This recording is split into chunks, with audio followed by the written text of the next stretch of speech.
तर नमस्कार शेतकरी मित्रांनो, आज आपण पाहणार आहोत की कलिंगड पिकाला जर मर किंवा डावणी मिल्डो ह्या असल्या रोगापासून जर वाचवायचं असेल तर आपण कोणता काय काय नियोजन केलं पाहिजे याची आपण थोडक्यात माहिती पाहणार आहोत.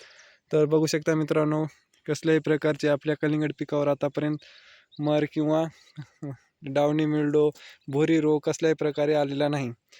तर याच्यासाठी आपल्याला पाण्याचं व्यवस्थापन जे आहे, सुरुवातीच्या काळामध्ये 1 महिना जे आपल्याला आहे, म्हणजे जेवढं लागेल तेवढंच पाणी द्यायचं आहे कलिंगडाला. 2 दिवसाला, 3 दिवसाला आपल्याला 20 ते अर्धा घंटा या दरम्यान पाणी द्यायचं आहे, जेणेकरून आपल्या कलिंगड पिकाला कसलाही मर रोग होणार नाही.